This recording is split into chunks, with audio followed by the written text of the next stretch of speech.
At a fundamental level, as human beings, we are all the same. Each one of us aspires to happiness, and each one of us does not wish to suffer.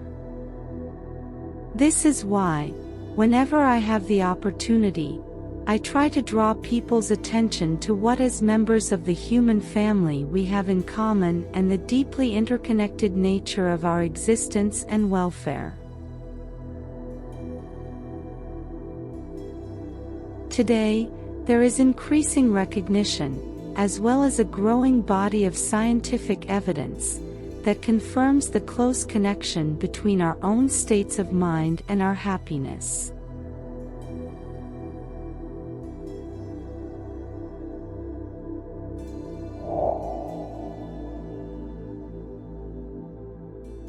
Countering Stress and Depression by Dalai Lama.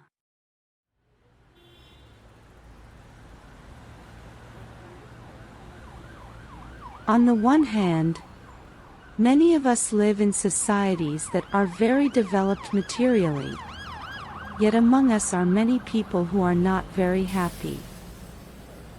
Just underneath the beautiful surface of affluence there is a kind of mental unrest, leading to frustration, unnecessary quarrels, reliance on drugs or alcohol, and in the worst case, suicide. There is no guarantee that wealth alone can give you the joy or fulfillment that you seek.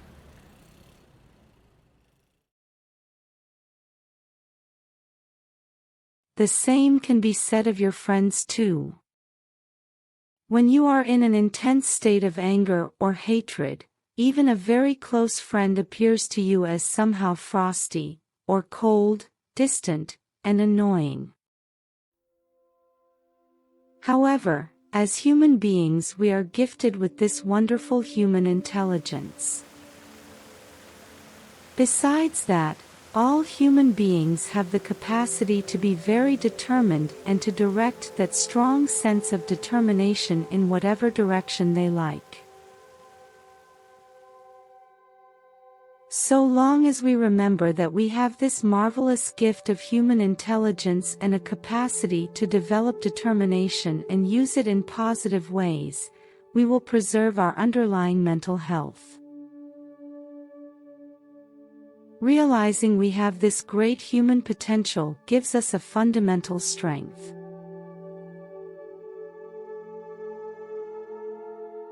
This recognition can act as a mechanism that enables us to deal with any difficulty, no matter what situation we are facing, without losing hope or sinking into feelings of low self-esteem.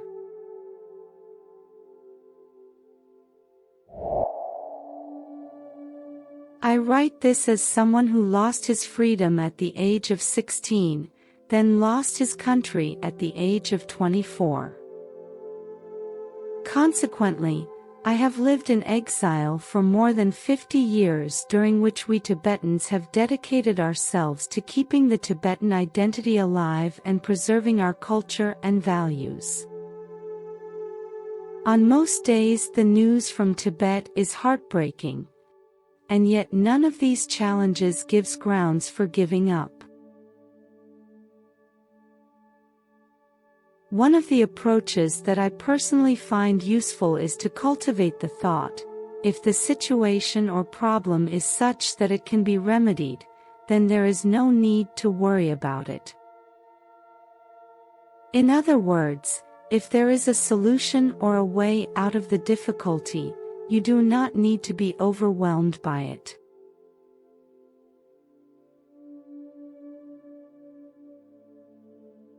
The appropriate action is to seek its solution.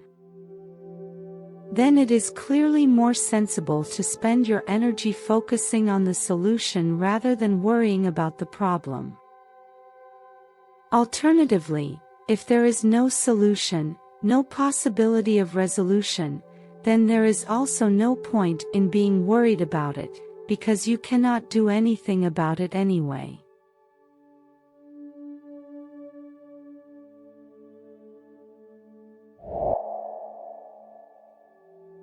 In that case, the sooner you accept this fact, the easier it will be for you. This formula, of course, implies directly confronting the problem and taking a realistic view. Otherwise, you will be unable to find out whether or not there is a resolution to the problem. Taking a realistic view and cultivating a proper motivation can also shield you against feelings of fear and anxiety.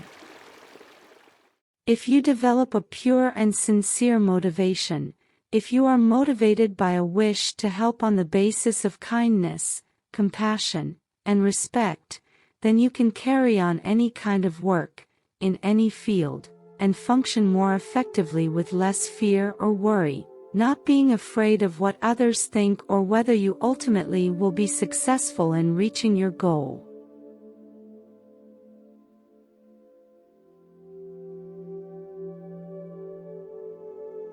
Even if you fail to achieve your goal, you can feel good about having made the effort. But with a bad motivation, people can praise you or you can achieve goals, but you still will not be happy. Again, we may sometimes feel that our whole lives are unsatisfactory. We feel on the point of being overwhelmed by the difficulties that confront us. This happens to us all in varying degrees from time to time. When this occurs, it is vital that we make every effort to find a way of lifting our spirits. We can do this by recollecting our good fortune.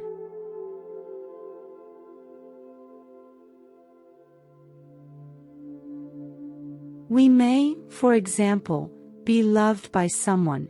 We may have certain talents. We may have received a good education. We may have our basic needs provided for, food to eat, clothes to wear, somewhere to live. We may have performed certain altruistic deeds in the past. We must take into consideration even the slightest positive aspect of our lives. For if we fail to find some way of uplifting ourselves, there is every danger of sinking further into our sense of powerlessness. This can lead us to believe that we have no capacity for doing good whatsoever. Thus we create the conditions of despair itself. As a Buddhist monk, I have learned that what principally upsets our inner peace is what we call disturbing emotions. All those thoughts, emotions, and mental events which reflect a negative or uncompassionate state of mind inevitably undermine our experience of inner peace. All our negative thoughts and emotions, such as hatred, anger, pride, lust, greed, envy, and so on, are considered to be sources of difficulty, to be disturbing. Negative thoughts and emotions are what obstruct our most basic aspiration, to be happy and to avoid suffering.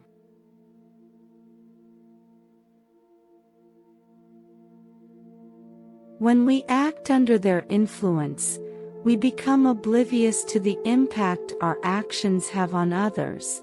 They are thus the cause of our destructive behavior both toward others and to ourselves.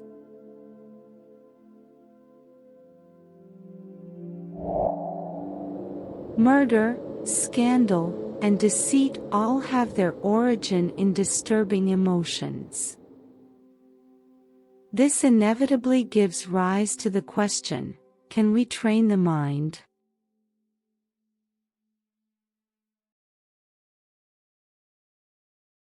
There are many methods by which to do this.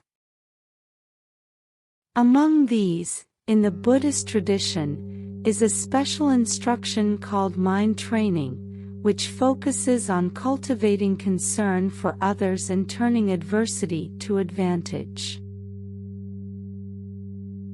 It is this pattern of thought, transforming problems into happiness, that has enabled the Tibetan people to maintain their dignity and spirit in the face of great difficulties. Indeed, I have found this advice of great practical benefit in my own life.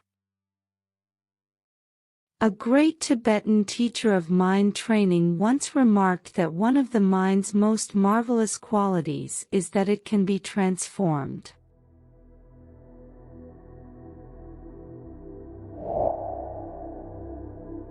I have no doubt that those who attempt to transform their minds, overcome their disturbing emotions and achieve a sense of inner peace, will, over a period of time, notice a change in their mental attitudes and responses to people and events.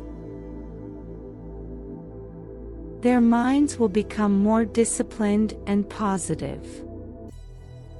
And I am sure they will find their own sense of happiness grow as they contribute to the greater happiness of others.